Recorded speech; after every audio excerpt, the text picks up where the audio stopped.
Okay.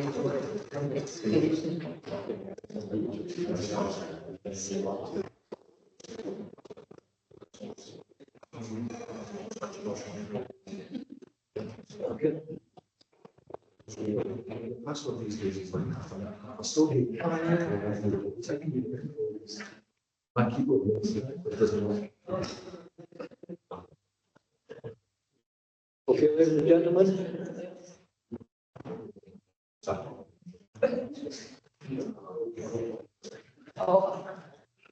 Okay, ladies and gentlemen, we'll continue the proceedings.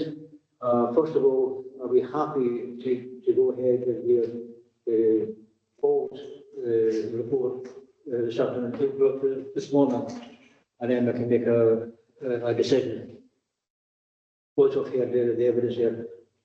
On the understanding, of course, that we're deciding on the two cases completely separately.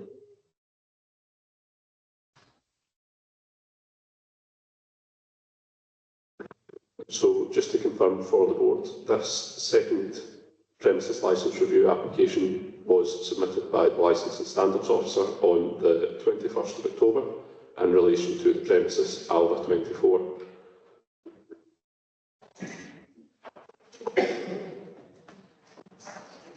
So, for clarity, I will summarise the content of my report. However, I am going to cover quite a lot of information.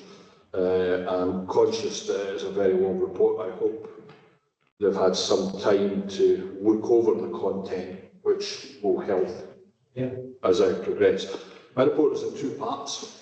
It is not only a premises licence review application in relation to Alva 24, but it's also a notification under section 84B of the Licence of Scotland Act of conduct that appears to be inconsistent with the licensing objectives by a personal licence holder.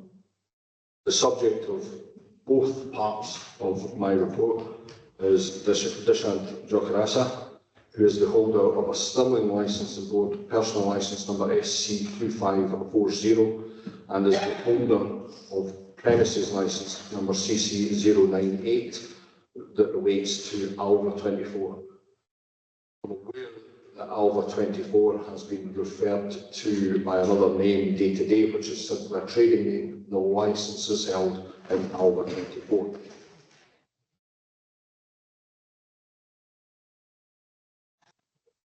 Paul, can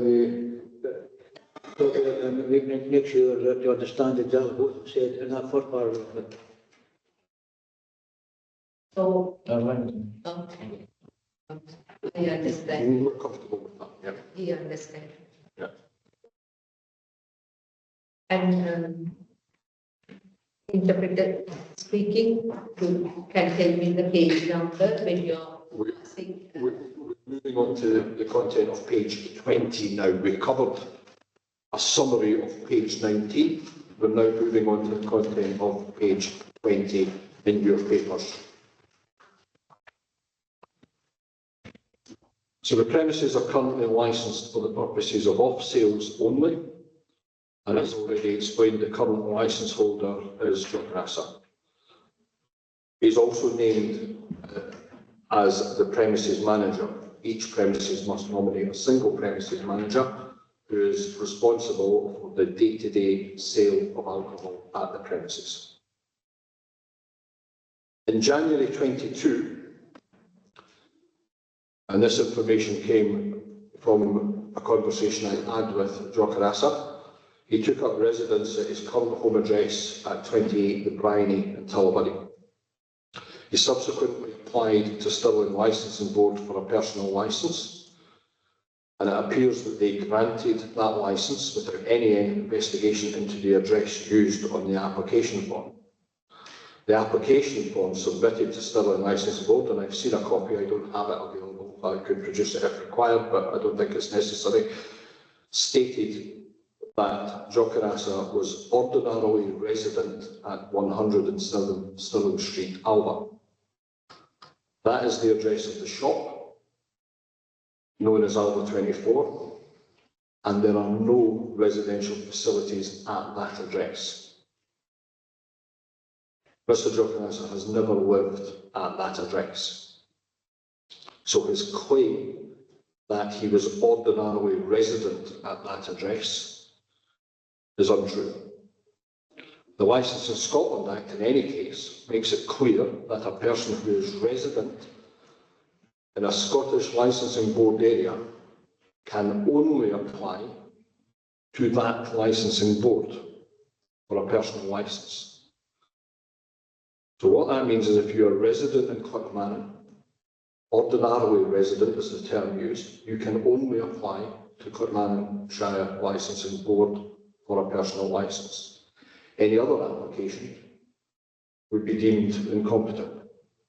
We regularly reject applications, not so much recently, but we have regularly rejected applications for people who are resident in Scotland or out with the Clackmannanshire Licensing Board area. If you live out with Scotland or out with the area of a Scottish Licensing Board, you may apply to any licensing board in Scotland for a Scottish personal licence. The clerk to Stirling Licensing Board, despite being pressed on the matter, has declined the opportunity to explain why Stirling Licensing Board accepted the application from Johannesson, who purported to be, at that time, a Clackmannanshire resident.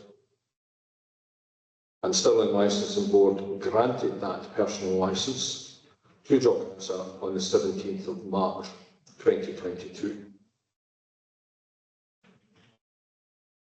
I'll draw your attention to paragraph 18 on page 20 because it's important for the purposes of the interpreter.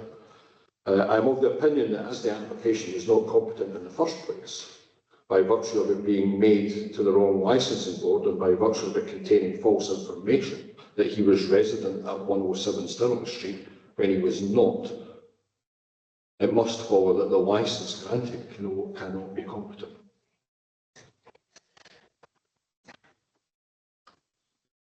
In March 2022, shortly after being granted the personal licence, Johannesson took over Alva 24. The licence was transferred to him and he was named on the licence as premises manager at that time.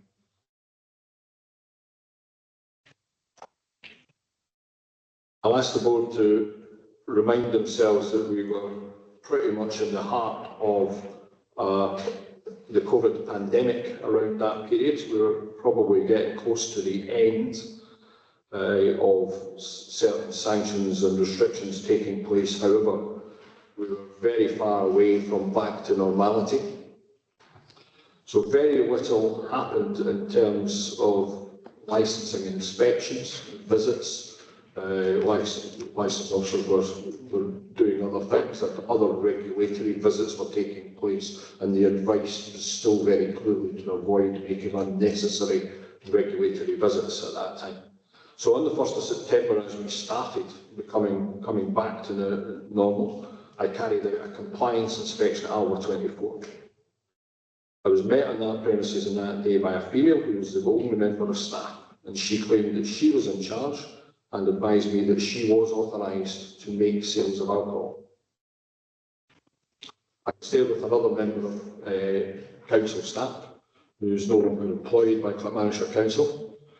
The female in question behind the counter was uncooperative. I would describe her demeanour as bordering on being obstructive, and she initially refused, in fact for quite some time, refused to provide me with her name and refused to produce any form of training record. She further refused to make contact with the licence holder, claiming she was unsure how to do that. After some discussion during which I explained the potential consequences of obstructing a licensing standards officer, and in fact advising that I would contact Police Scotland there and then, she agreed to provide her name and explained that her training record was simply in another shop that she worked in and did not want to get into trouble, hence the evasive behaviour. She was unsure if she was the holder of a personal licence or she was just a person who was trained. I found this quite unusual. I was never able to verify her status as a personal licence holder. In fact, I was never able to verify that the name and address she provided was the person I actually spoke to on that day. She confirmed that she was employed by Jocarassa.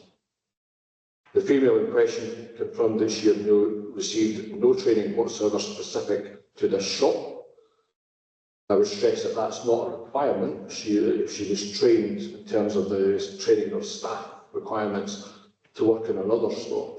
That training would apply in this shop as long as she had her training record with her to produce. And she was not able to produce the premises licence as she had never been shown where that was by Jocarassa. She was unaware of any specific age verification policy that related to that premises as required by mandatory conditions. She was, however, familiar with the basics of Challenge 25, but she was unaware of the policy, the statutory policy that relates to that premises. No training record was ever produced subsequently. During the inspection, a number of alcoholic drinks were found to be being offered at below the minimum unit price at that time was 50p. These products in particular were strong ciders. Guidance was provided to staff member who was there and Jocarassa in relation to these matters, and no further action was taken at that time. My memory recalls that I spoke to Jocarassa a few days after this incident, and he assured me that the product lines had been either taken off display or the prices had been amended to reflect compliance with minimum unit pricing. For a variety of reasons, as I previously explained, particularly in relation to the COVID restrictions, the premises were not revisited in any form of follow-up. In July 2023, I became aware of the incident as the principal subject of the premises licence review application submitted by Police Scotland. This is by far the most serious matter to be considered today. There are a number of other matters, but by far the most serious is the sale of alcohol to a 14-year-old child, who, I don't know the child, I've never met her, but I can't imagine any 14-year-old that looks 25, let alone, looks 18. And as it appears that no age verification procedure took place, the sale was made. I note the position today made by Mr. Jocarassa that he maintains that he is innocent and has, although being found guilty beyond reasonable doubt in a court of law, he maintains a position that he never made this sale. Mr. Jocarassa was represented by a solicitor, as we've heard, and if he felt there was if that solicitor felt there was any likelihood of a conviction being overturned, they would have had the right of appeal, and he would have been advised accordingly. My understanding is that no appeal against the conviction has ever been explored or lodged. So he maintains a position of being not guilty of the offence. However, we're asking the board to take into consideration that this was a properly constituted court that convicted Mr. Jocarassa of the offence, convicted beyond reasonable doubt, having heard all the evidence in relation to that matter. Bear in mind that we've only heard a brief summary of the evidence that was presented to the court. I made several attempts to contact Jocarassa, having become aware of the matter in July. However, I was unable to speak to her, and then I abandoned those attempts, having been made aware that the matter was being referred to the Property Office. It seemed unfair and unlikely to be worthwhile making any further inquiry while the matter was subject to a police investigation, and certainly in no way that I want to interfere with any police investigation. In November 2023, I was made aware by the owner of another shop in Alva. For those that are interested, it's the one at 131 Stirling Street. It's just 100 yards or so away from this location, that Mr. Jocarassa was attempting to obtain this shop, whether by buying it or taking on a lease, and that I'm uncertain. I was aware that there were certain outstanding compliance issues connected with that shop in terms of the premises licence, and I agreed with the existing owner that I would assist in securing the compliance matters. It was an incidental matter to do with the display areas on the site. I agreed that I would assist them with that, getting it into a state of compliance before the transfer could take place. I visited the shop on the 20th of November 2023. At that time of that visit, there was a single 28-year-old male who identified himself as Sri Lankan as the only member of staff in the shop. The male spoke limited English, however, from the conversation he was either a friend of or related to Jokarasa. During my visit, this individual served customers, operated the till, and took both card and cash payments. It was clear that he was working on the premises.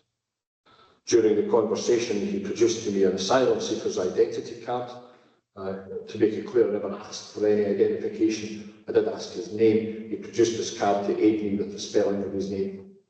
But I could see, having produced that card, that it was a UK Border Force identity card, and he was not entitled to carry out any work whilst his asylum application was considered, and that would include voluntary.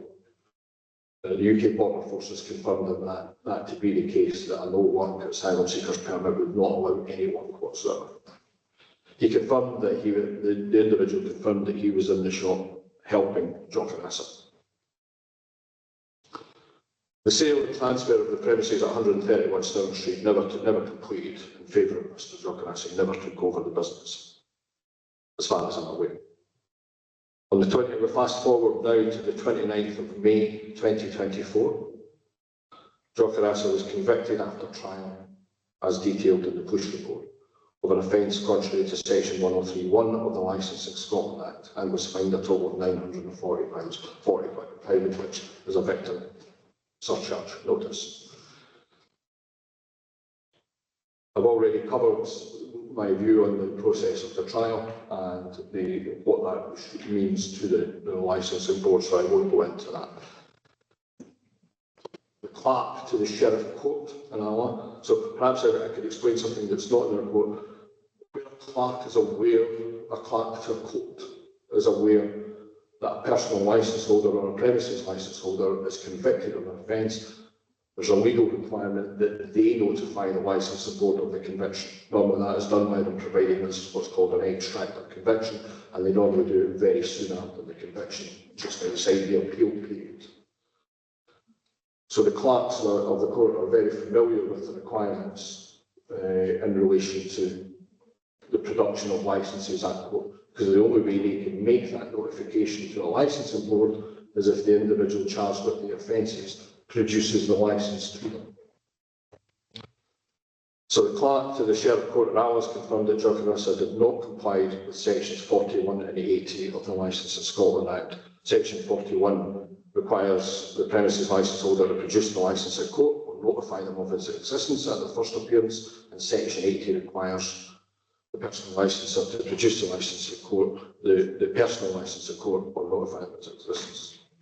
These on their own are relatively simple offences, but added together to all the other matters that are being raised today, in particular the serious nature of the offence, the index offence that's caused all this to happen. Furthermore, Jokarasa is required by section 43 in relation to the premises licence and 82(2)(b in relation to the personal licence to notify Clackmannanshire Licensing Board of the conviction for the relevant offence. You may ask why a Stirling licence holder would be required to notify Clackmannanshire Licensing Board of the offence in relation to his personal licence, and the reason for that is because he was working in licensed premises in Clackmannanshire Council's area. He's also, as an aside, required to notify Stirling Licensing Board of the offences. I can confirm from communication with the clerk to Stirling Licensing Board that he never complied with that, but that's a matter for Stirling to address. He failed to comply with the requirements to notify Clackmannanshire Licensing Board. The criminal offences identified by these failures have been reported to Police Scotland. I understand that they are considering these matters pending the outcome of the Licensing Board hearing today, which makes sense. Police Scotland have referred to these offences in their premises licence review application. We'll move forward now to the 10th of September 2024, which is when I first learned that Clackmannanshire had appeared before Stirling Licensing Board. And he had appeared there that day, and they had taken the decision to suspend his personal licence.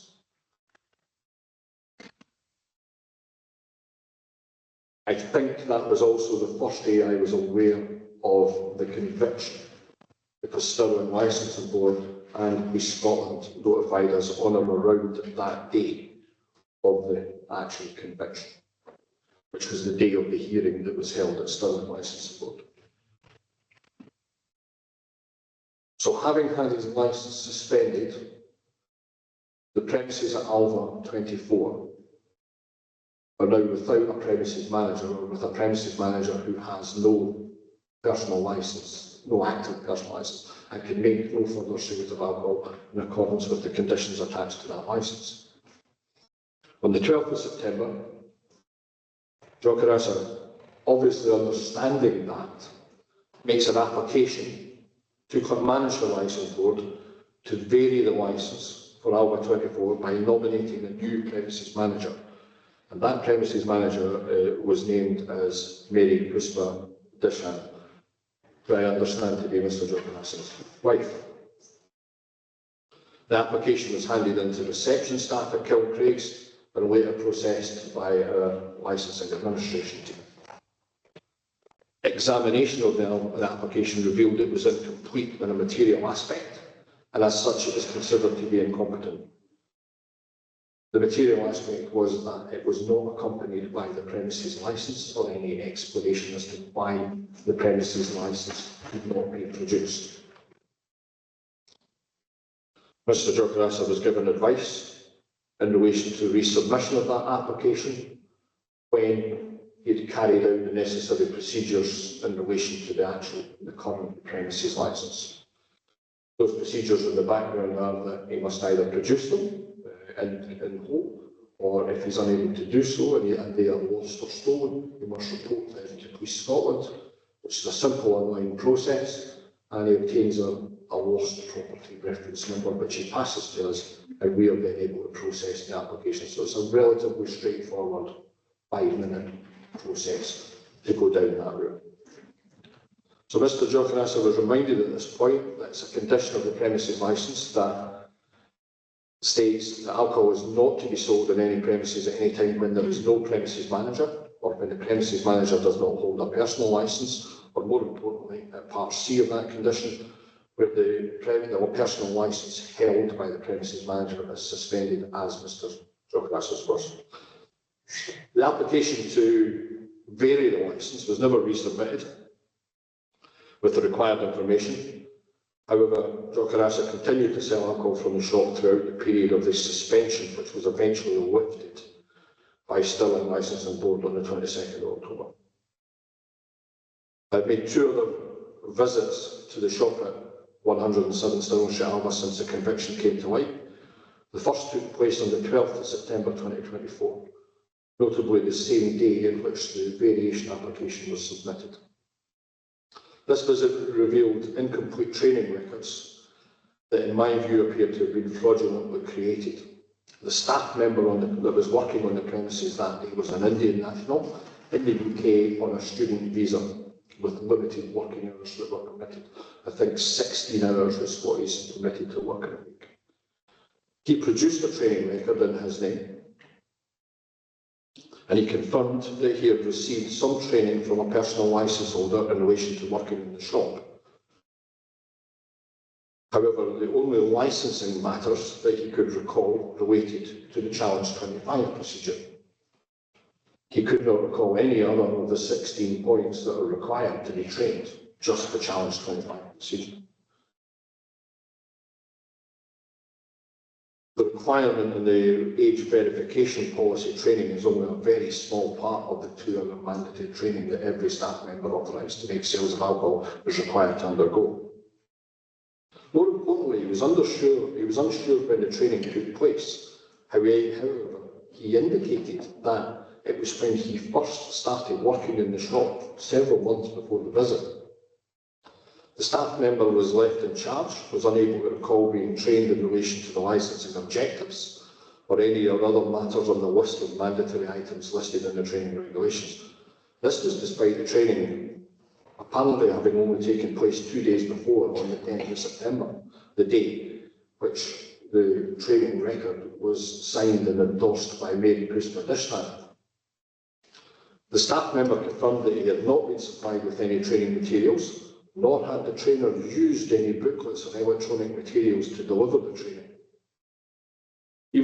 My view is that even the most experienced trainer would have difficulty in delivering effective training to alcohol sales staff without any materials.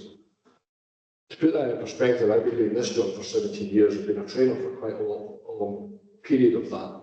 I wouldn't dream of sitting in front of a member of staff without a training booklet of some description to deliver that staff training, because I think it would be impossible to cover everything as required by the law. This is not an optional staff training, this is statutory. There's a set procedure and a list of items that must be trained, and it would be impossible to remember them all. I would have to look it up now to tell you what 10 of the 16 of them are.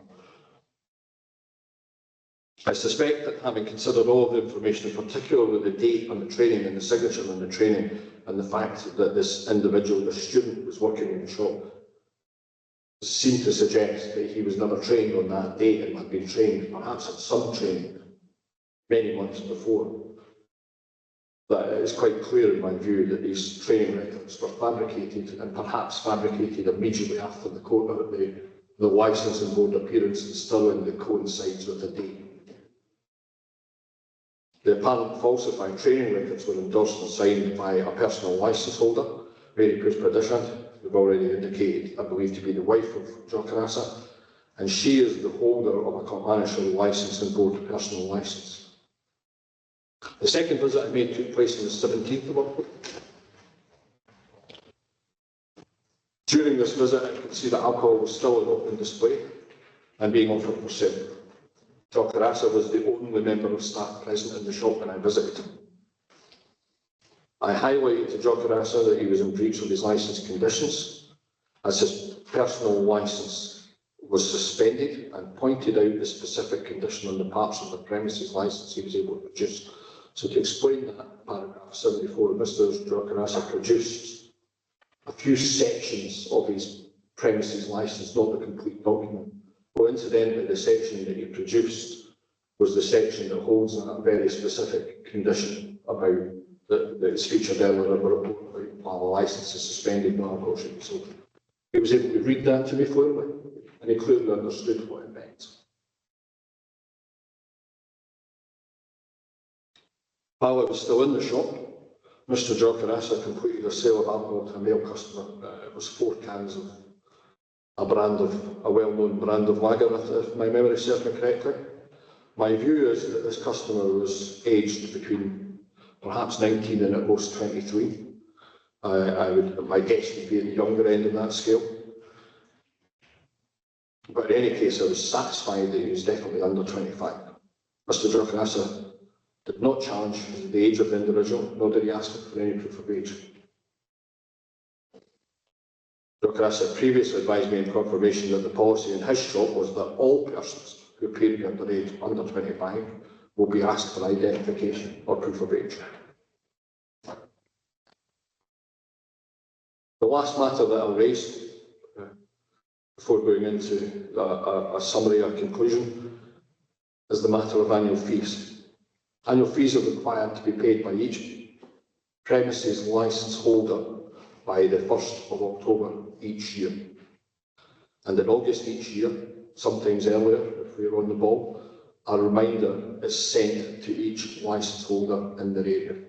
I can confirm that this year, on the 22nd of August, Jokarasa will have received the invoice for the fees for this year. And each year since Jokarasa took over the premises, the fee has remained unpaid for several weeks or months after the due date.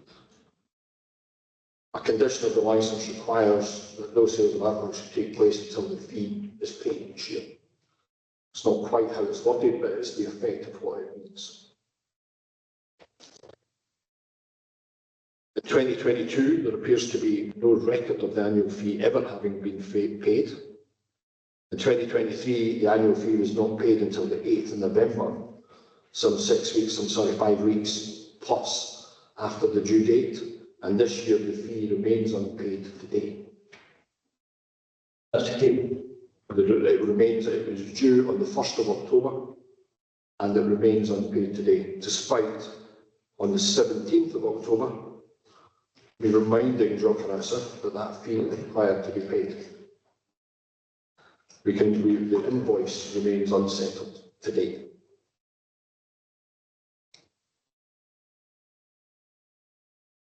That ends the information that I wish to relay to the board in relation to things that have happened at Alba 24 over the last couple of years. I'll summarise very slightly what the board are now, in my view, expected to do, and I'm sure the clerk will clarify if there's anything that we disagree with. We've discussed this. So the licensing board are asked to consider the information contained within my premises licence review application and the section 84B notification, which is a notification of conduct that is inconsistent with the licensing objectives. And I've considered all the information, including the application, because you've chosen to hear both applications before making any determinations. You're asked to consider separately 5 different matters. Have grounds for review been established in relation to the premises licence application made by Police Scotland? I heard some time ago in the proceedings today that you made a unanimous finding that grounds for review existed and that the application was not vexatious or frivolous. So that matter has been addressed. In relation to my application, you have to consider whether or not grounds for review exist. My application contains all the information and makes reference, of course, to the sale of alcohol to the 14-year-old, which I consider, I'll repeat, to be the most serious matter under consideration. Has conduct inconsistent with the licensing objectives been established in relation to Drogheda personal licence SC number 2540 in the terms of the section 84 report? And I'll ask additional questions. Is Dishant Drogheda a fit and proper person, based on all the information that you've heard today, to continue to hold a premises licence? Is he a fit and proper person to continue to hold a personal licence? Finally, the licensing board may also wish to consider separately whether or not, in the terms of section 84(2) of the Licensing Scotland Act, the holder of any personal licence has acted in a manner which is inconsistent with the licensing objectives whilst working in connection with the licensing premises. In particular, the board may wish to consider the conduct of Mary Dishant, the individual who is named and who signed what appears to be falsified training records identified during the LSO visit of the 12th of September.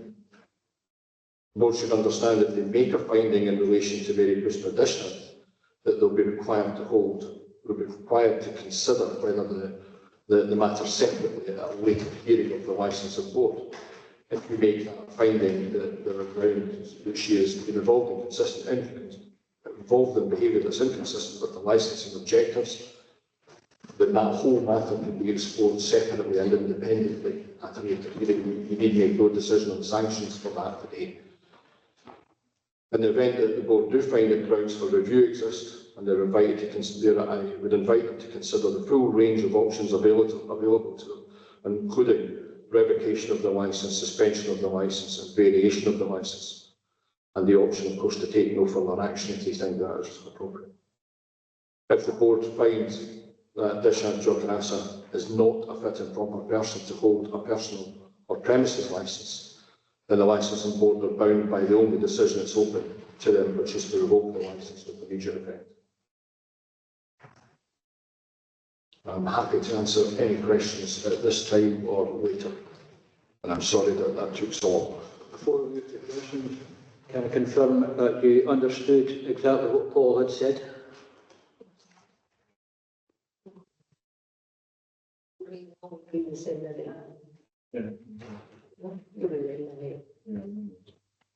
You understand? Members of any questions? Donald?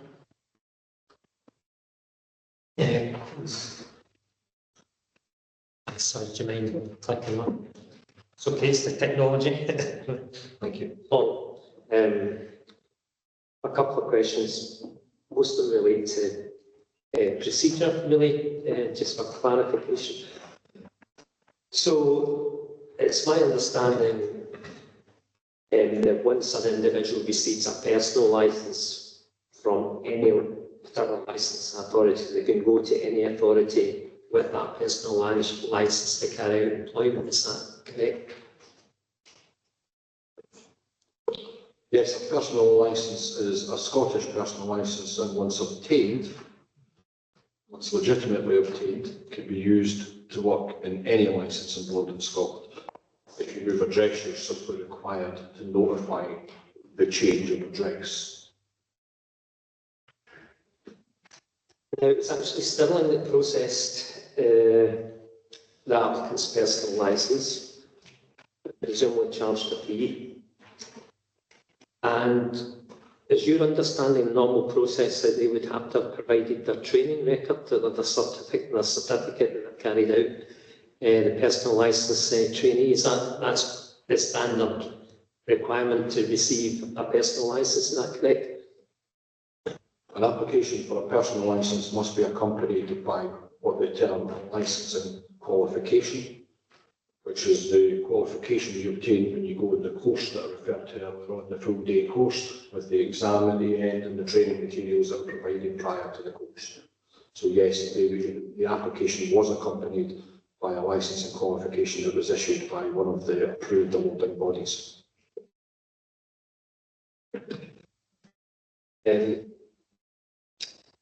Is there not a contradiction in part of your argument that's saying that his application was incompetent because he didn't go to Clackmannanshire Licence Authority, yet Stirling Licensing Authority received and processed his application with a Clackmannanshire address? Surely the onus should have been on the licensing authority rather than the individual in that particular case. I just put that question to you. My view is that everybody involved in the process has a responsibility to make sure that the law is complied with. The applicant will have been made aware, and his training materials will have advised him, that he must apply to the licensing board in the area where he is ordinarily resident. The clerk to Stirling Licensing Board, in my view, should be very familiar with the law and should be aware that, in my view, that it would be unlawful to accept an application. There are a number of boards in Scotland that carry out this practice for unknown reasons.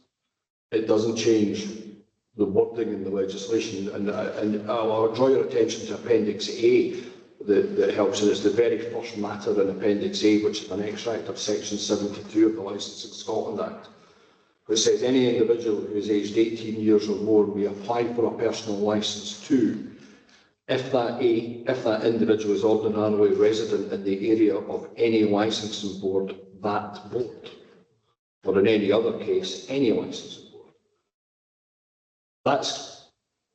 I can't see any other way to interpret that from a legal point of view. I don't think you need to be a lawyer to understand what that means. And that is the law. That's not an option. That's not we would prefer that you would apply to your own licensing board.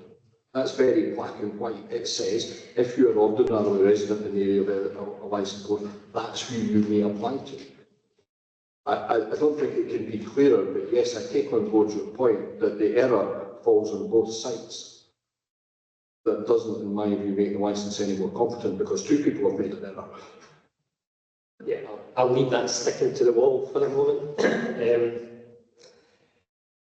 Again, procedure. The premises licence has been issued to Alva 24, but it's now trading under day-to-day trading. Is that not a potential anomaly? What's your reflecting? Is it the built premises or is it the named premises that the premises licence issued to? And that's not a wee bit of a loophole in terms of enforcement there.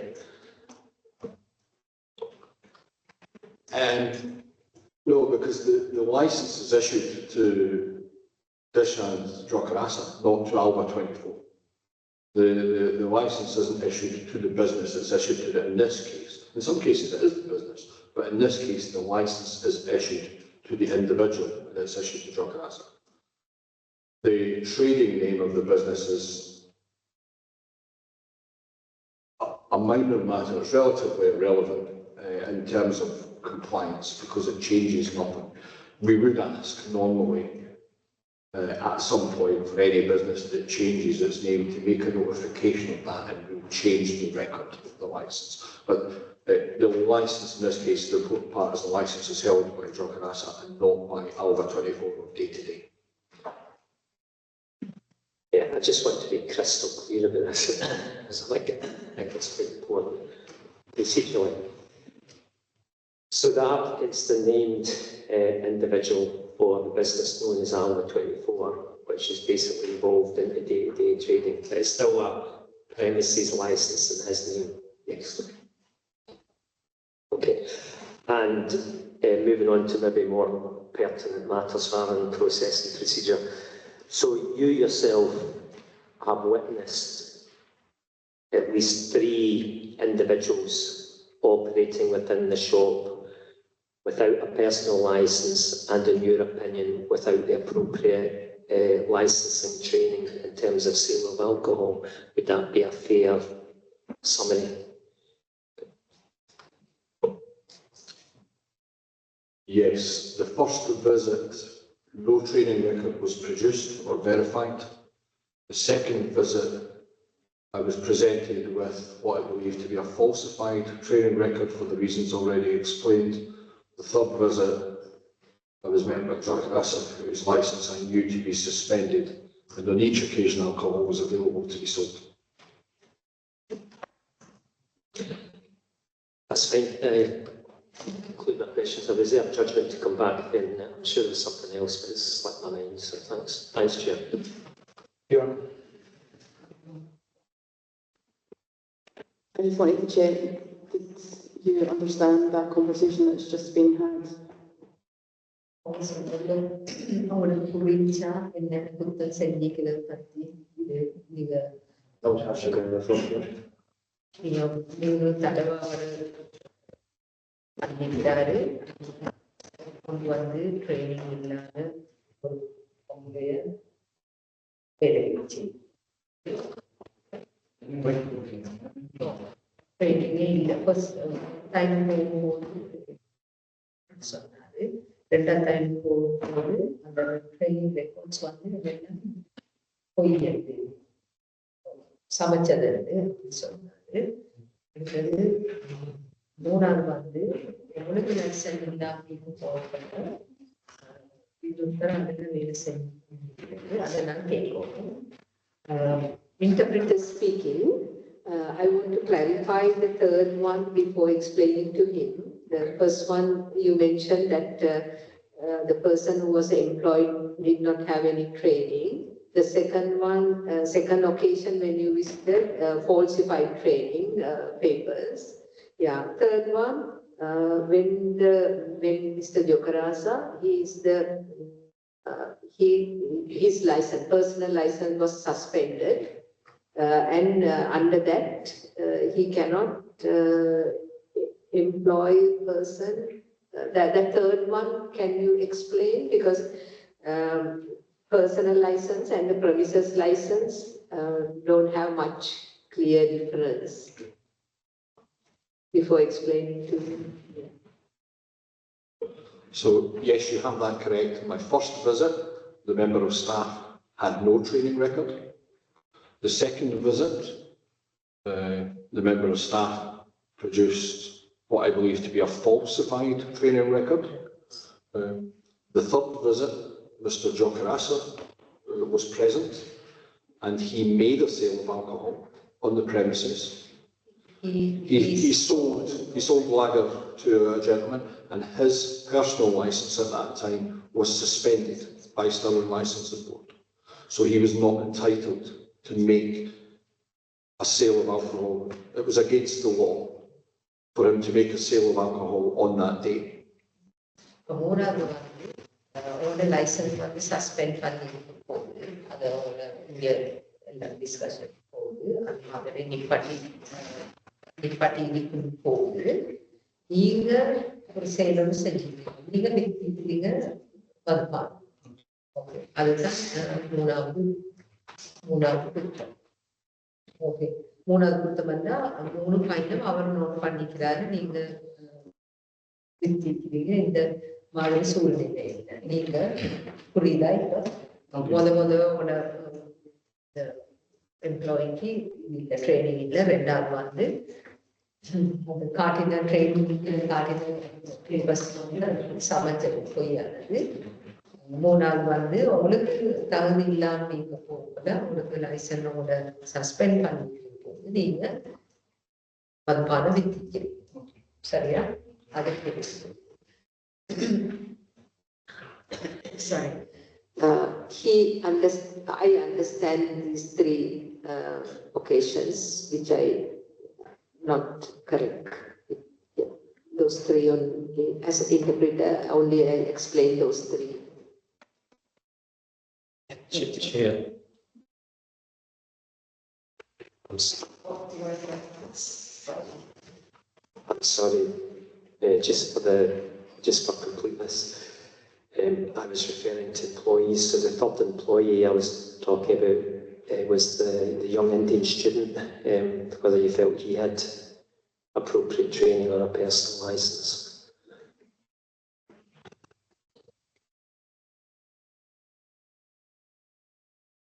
Sorry, I now realise that you're perhaps asking about the visit to the other shop. No, he had no training record, but it's highly irrelevant at the moment anyway, other than because that premises is not really in the review.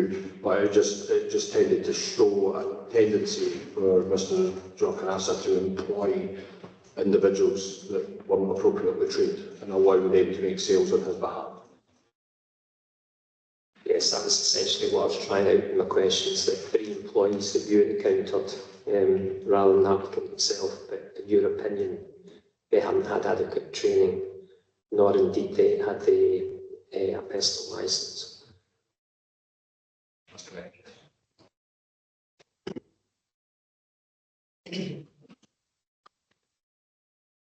So, I'm an interpreter speaking to clarify first. So the employees he employed, they did not have proper training, any training to sell alcohol. Am I correct? இப்போ வந்து நீங்க employee பண்ணியிருந்த ஒரு ஆட்கள், வேலைக்கு வச்சிருந்த ஆட்களுக்கு அவங்களுக்கு மதுபானம் விற்கிறதுக்கு அவங்களுக்கு தகுதி இந்த லைசன்ஸ் அவங்களுக்கு அதில் அவங்களுக்கு விற்கிறதுக்கு அவங்களுக்கு லைசன்ஸ் வேணும், அவங்களுக்கு ட்ரைனிங் வேணும்.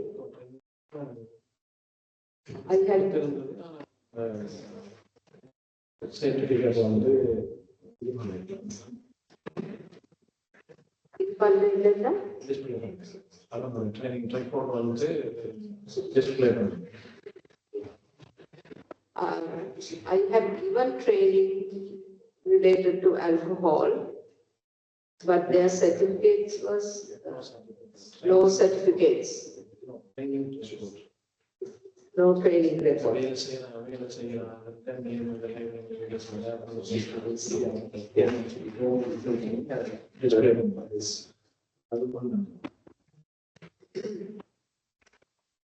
They had training related to alcohol selling, but they did not have the displayed certificate. Training record. Training records.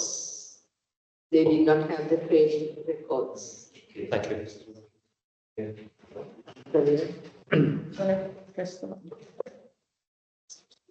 So during this period of 2022 to 2023, you're saying that the employees did have training. Who carried out the training?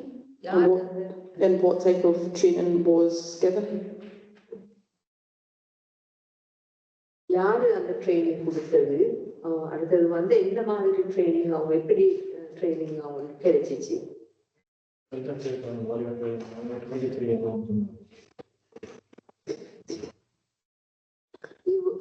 You were asking 2023 I want to know about the year you mentioned January 2022. Sorry, you mentioned about the year, so I would like to know what is the relationship with the year. So this will be when the licensing officer visited the premises, so he's visited in 2022 and up to the period of 2023 when he has visited the premises and the employees that were met didn't seem to have any training, but you're saying that training had been taken, so I'm just wondering who did the training and what was the training that was carried out? In 2022 2023 வர அந்த காலகட்டையில இவர் போயிட்டு உங்களோட கடைகளுக்கு போயிட்டு பார்க்கும்போது visit பண்ணும்போது அந்த எம்ப்ளாயிஸ் அந்த வேலையை செஞ்சவங்க வேலை செஞ்சவங்க அவங்களுக்கு வந்து இந்த என்ன மாதிரி ட்ரைனிங் யாரு கொடுத்த ட்ரைனிங் அப்படி வந்து அறியணும் நீங்க சொல்றீங்க அவங்களுக்கு ட்ரைனிங் இருந்தது அப்படியானாலும் என்ன மாதிரி ட்ரைனிங் யாரு கொடுத்தது training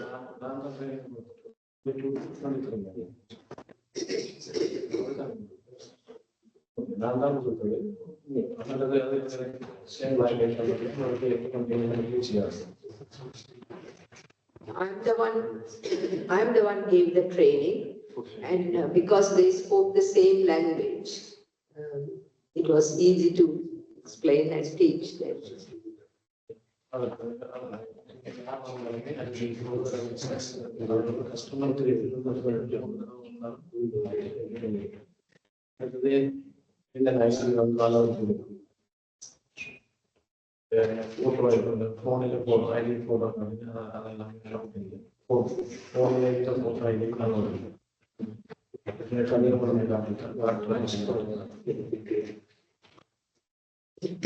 I am the one gave training.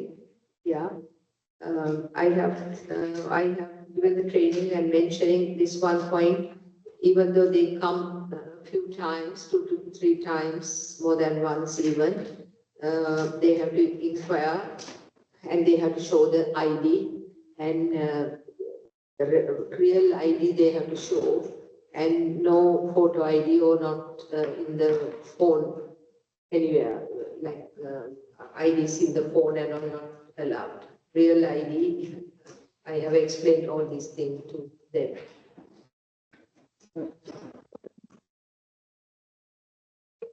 So apart from the age verification that you've spoke about, was there any other alcohol training that was given, or was it just the age verification process that you've spoken about to the employees?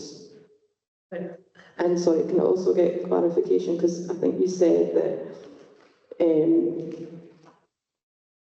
the employees you gave the training, sorry, I don't know what language your first language is, but it was just because obviously I might need the clarification from Paul, because the other ones he's explained that obviously I think there was a Sri Lankan male and an Indian male, but I don't know where if the female's first language was English or not, because it's not put in the report. So I don't know, Paul, are you able to clarify that first?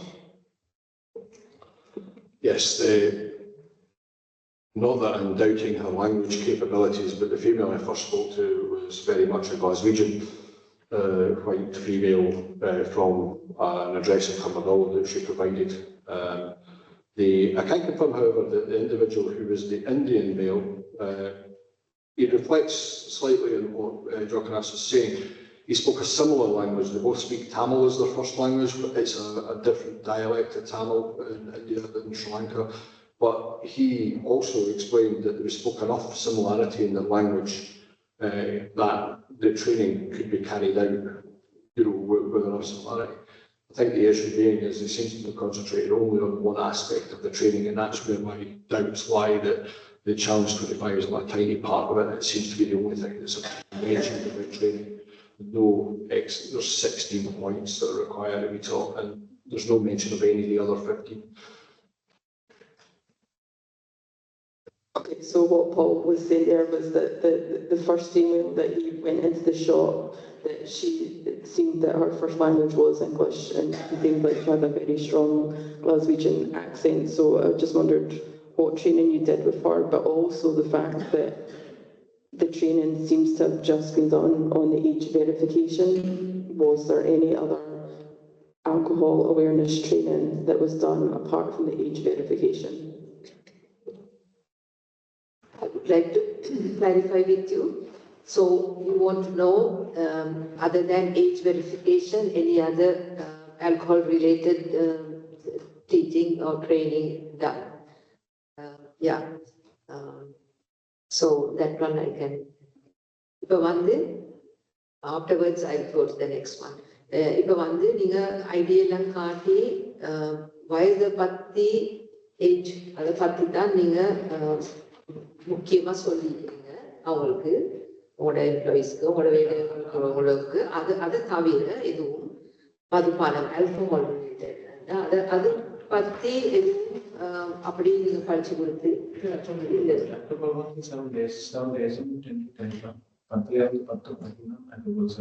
என்னது? 7 நாள் மதியம் 10 மணி வரைக்கும் alcohol சேவை ఉంటుంది. Start பண்ணும்போது 10 கொடுத்தோம். அதே மாதிரி 10 மணிக்கு பிறகு கொடுத்தாலும் கொடுத்தோம். I have given training these points to them. Example, before 10 a.m.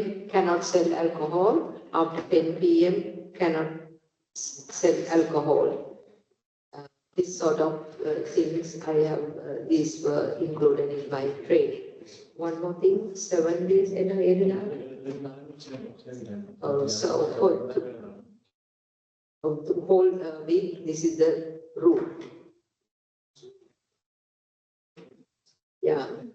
Second part I can explain. I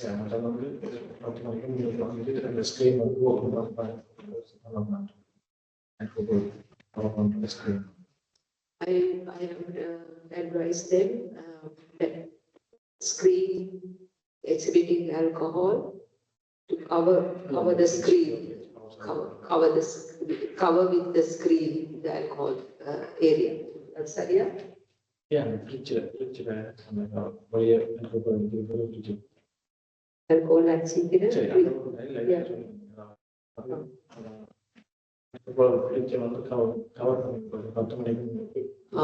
The area premises inside the shop where the alcohol is kept, those areas to cover beyond this timing period. Okay. This, anything else I need to clarify? I'll ask my next question. Do you want to press? Yeah, sorry. So then on point 31 on page 21, it says that during the compliance inspection, a number of alcoholic drinks were found to be offered for sale at below the minimum unit price, 50 pence. So part of our licensing objectives is protecting and improving public health. Do you know why there's a minimum unit price for alcohol? உங்களுக்கு தெரியுமா ஏன் ஒரு அளவு ஒரு காசு இந்த மாதிரி ஒரு பிரைஸ் போட்டிக்கிறாங்க அதுக்கு கீழே விற்கலாம். During the complaints inspection, number of alcoholic drinks were found to be offered the same at below minimum unit price. According to the rule, I'm interpreter speaking. So unit price, example 50p, below that cannot sell. Yeah.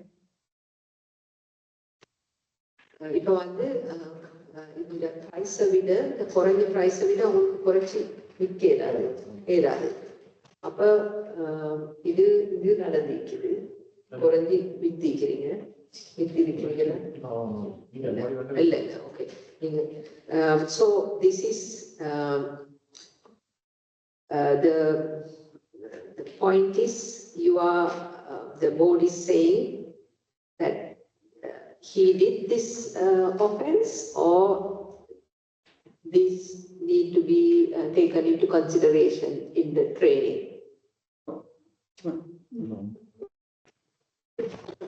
So when the licensing officer was there, he's seen that there was alcohol on sale below the minimum price.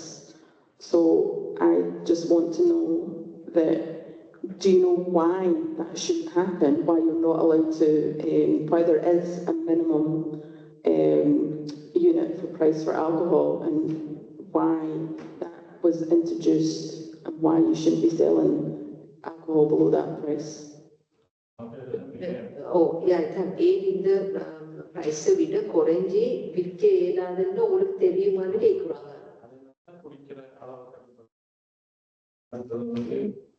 ஹாஸ்பிட்டல்ல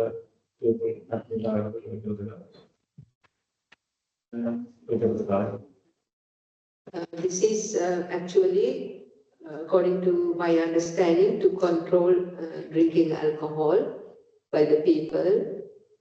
Also, and complication or like admissions to the hospitals, these things to reduce. This is the aim of reducing the price to control alcohol consumption. Okay. Karina? So if you know that there's a reason for it, and obviously it's law, and it's there to protect and improve public health, why did you sell that? அப்படி உங்களுக்கு நீதி எல்லாம் தெரியுமெண்டா, public health எல்லாம் ஜனங்களை காப்பாத்துறதுக்கு இப்படி எல்லாம் rules அப்படி எல்லாம் இருக்கிறதா, ஏன் அப்படி இருக்கும் போது நீங்க ஏன் அப்படி வித்தீங்கன்னு கேட்குறாங்க.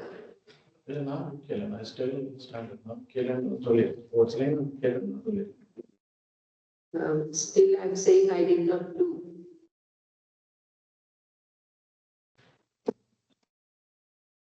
So are you saying that the licensing officer didn't see that when he was in the premises and didn't ask you to remove it?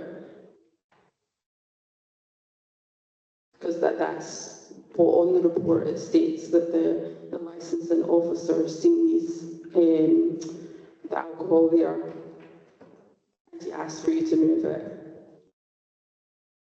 இப்போ வந்து லைசன்சிங் ஆஃபீஸர் வந்து அவர் கண்டு அவர் எல்லாம் அதை எடுத்து போட சொல்லி இருக்கிறாரு. இது அந்த செல்ல பிரைஸை விட குறைஞ்சு விற்கிறது.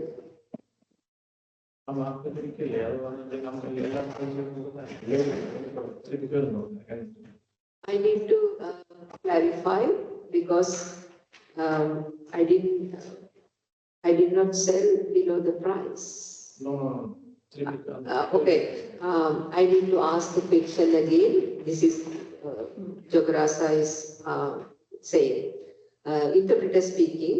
Again, I read this one. During the compliance inspection, a number of alcoholic drinks were found to be offered for sale at below the minimum unit price, 50p. So, according to this, he witnessed Jograsa was selling alcohol below the standard unit price, 50p. Right? Yeah. இப்போ அவர் பேத்து order கடைக்கு பேத்து பார்க்கும் போது அவர் கண்ணால witness பண்ணிக்கிறாரு நீங்க சென்ன விலைக்கு விட குறைஞ்ச விலைக்கு வித்தது.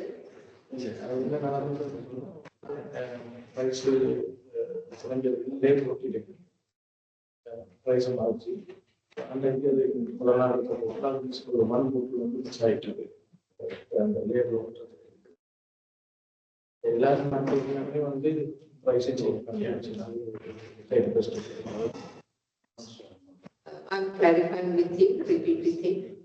31st October க்கு முந்தி நீங்க லேபல் எல்லாம் 31st ஓகே 31st என்ன மாசம் அக்டோபர் அதுக்கு முந்தி நீங்க எல்லாமே லேபல் எல்லாம் மாத்தினீங்க குறைஞ்ச விலைக்கு இல்ல லேபல் எல்லாம் ஆனா ஒரு போத்தல் மட்டும் மிஸ் ஆச்சு பேர அந்த பிரைஸ மாத்த மிஸ் ஆச்சு. I change all the labels before prices. I mean price labels. Price label and so on. Yeah, some price one bottle price and price okay. Some bottles have already written price. Whatever I change all the prices which were below the standard minimum unit price, and accidentally only one bottle found with the below the minimum unit price. Almost others, all the other bottles I change. Paul, can I ask you clarification of the inspection, please? Yeah, I've been listening carefully to what's being said here. I think there's a bit of confusion for Mr. Jokarasa. The question that was asked about the minimum unit price relates to 2022, the visit in September 2022. Okay.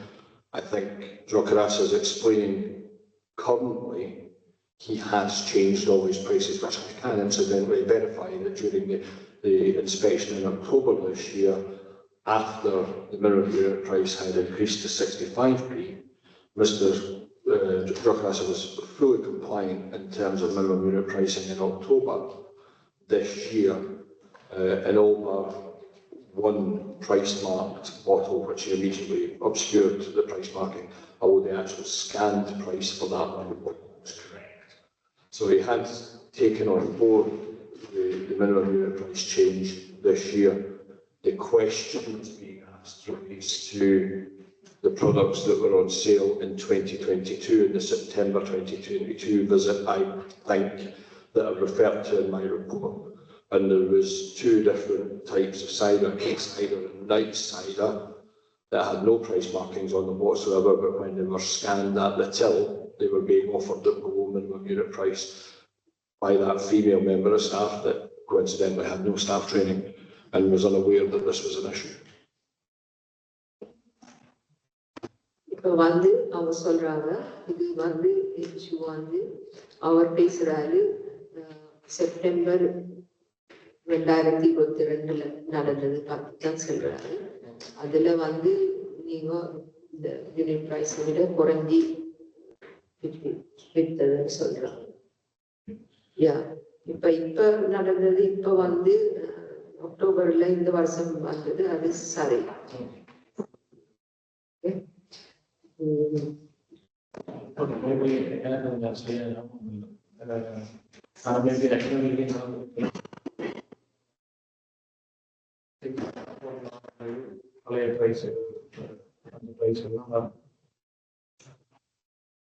I can't remember actually these things. Probably when the barcodes are changing, this would have happened.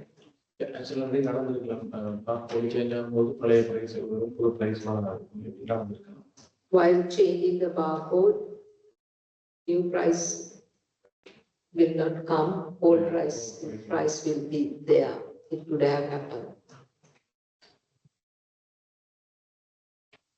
And interpreter speaking, I did not explain about this nice cider two types of cider.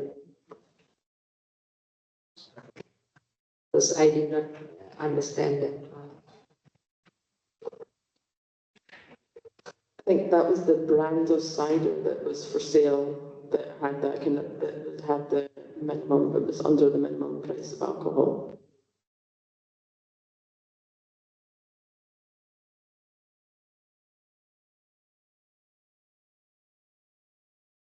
I now go to September this year when your license was suspended. Why did you continue to sell alcohol during this suspension period? ஒரு வந்து licence suspend பண்ணிட்டு போகுது அது ஒரு licence இல்லாம தாற்காலிகமா நிறுத்தி போகுது ஏன்னா இந்த ஆல்கஹால் மதுபானம் வித்தீங்க நான் ஸ்டோர் ஷாப் எடுத்தது 131 சேல்ஸ் ஆஃப் என்னது 131 எஸ் ஓகே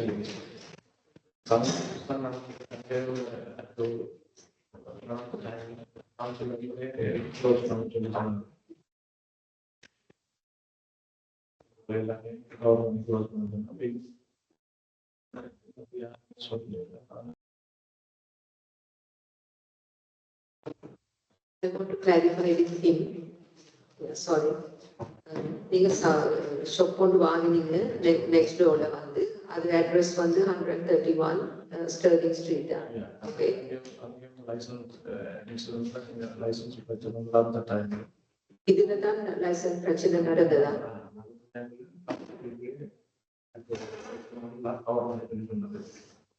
அவங்க சொன்னாங்க இந்த இதுல இந்த அட்ரஸ்ல உள்ளதை எல்லாம் மார்க் செல்லி ஓகே கேஸ் நடக்கும்போது சச்சோட் பண்ணாங்க அதை க்ளோஸ் பண்ண சொல்லி சொன்னீங்க அதனால நான்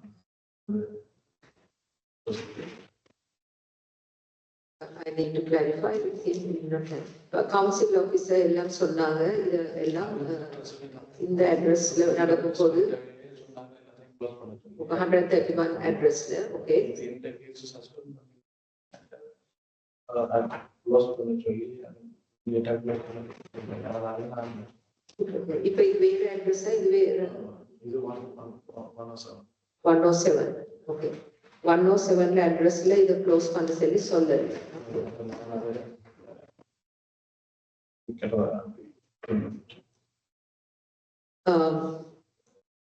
regarding when I had the licensing suspension, yeah, I had a new shop, 131 address Sterling Street. That one, council officers asked me to close the alcohol section in that shop. When I was having this problem about licensing suspension. But for 107, number 107 address, I was not instructed as it is. So I continued to sell.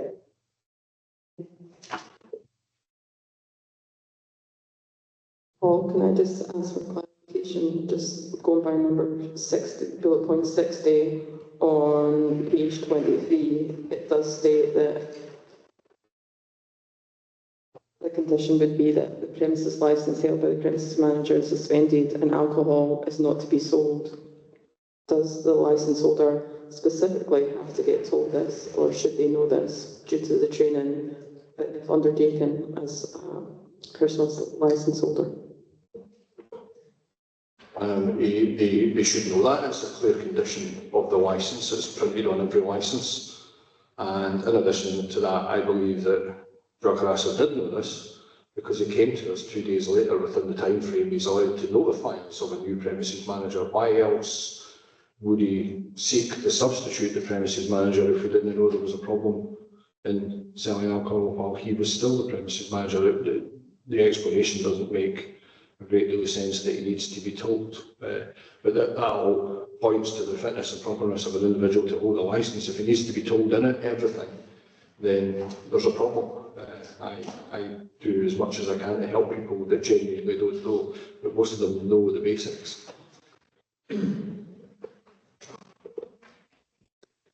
you want to, can you make sure that that was understood, please? So, just repeating. So, each and everything to be mentioned, that is an issue. Each and everything need to be told to Mr. Jogarasan. That is an issue. He should know the basic. இப்போ வந்து அவங்க சொல்றாங்க உங்களுக்கு நீங்க வந்து உங்களுக்கு இதெல்லாம் தண்ணிக்கிறாங்க தானே அப்போ உங்களுக்கு இந்த பேசிக் இல்லைன்னா மூலமா என்னது பிரதானமா நீங்க அறியணும் அது நீங்க அறிஞ்சிக்கணும். அப்படி இருக்கும் போது எல்லாமே உங்களுக்கு செல்றதுக்கு எங்களுக்கு அப்படி வசதி இருக்காது. எல்லாமே செல்றதுக்கு அது ஒரு இஷ்யூன்னு சொன்னாங்க. I agree that. அப்ளிகேஷன் போட்டுருந்தது அவங்களுக்கு தான் கொடுத்தோம். எனக்கு கொஞ்சம் கிளியரா சொல்லுங்க, புரியல. சஸ்பெண்ட் டைமுக்கு 2 weeks சஸ்பெண்ட் பண்ணது. அந்த டைமுக்கு கவர்மெண்ட் பயப்பட நீங்கள் அப்ளிகேஷன் போடுறதுக்கு பேசி கொடுத்தது. லைசன்ஸ் தான் போட்டுருந்தது. சொல்லுங்க. During the time of suspension, I have submitted the application for my wife. That's it. Wife application கொடுத்தீங்க. கொடுத்துருந்தாங்க. நம்ம ப்ராசஸிங் இருக்கிறதால நான் அவரை லைசன்ஸ் அப்ளை பண்ணிட்டேன். அவர்கிட்ட அது அப்ளிகேஷன் ப்ராசஸ் பண்றதுனால நீங்க கொடுத்தீங்களா? அப்படியா சொல்லுங்க. அவரோட லைசன்ஸ் அதனால I have applied under my wife name application, so because it is process is ongoing, so I did send.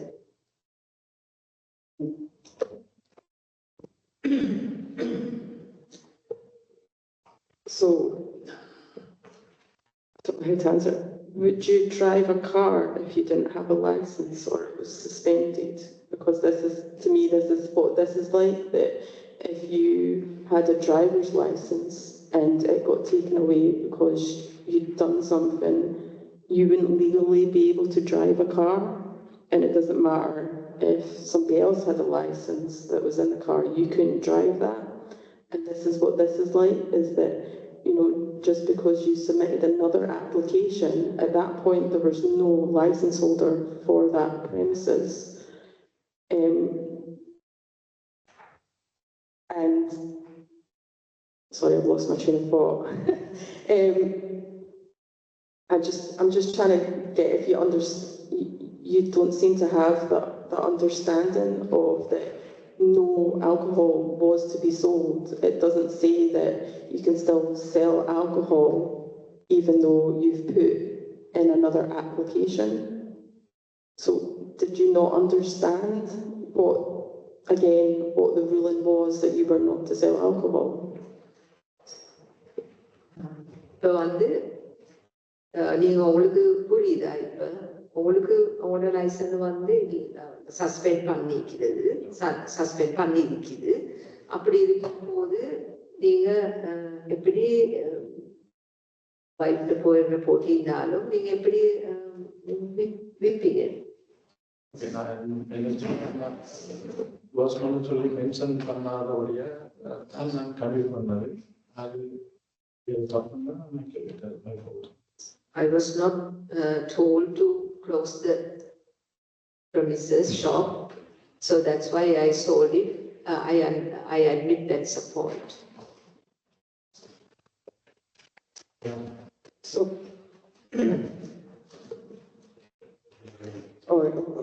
According to standard orders, we are required to have a break 3 hours after beginning proceedings.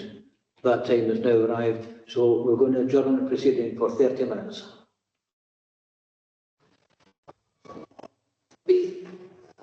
Interpreter speaking, so we are going to have a break. A break for 30 minutes. Yep.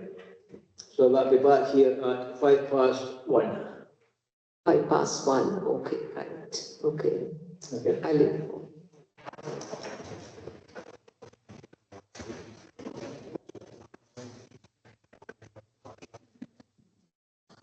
ويتم المحافظة على المحاضرات.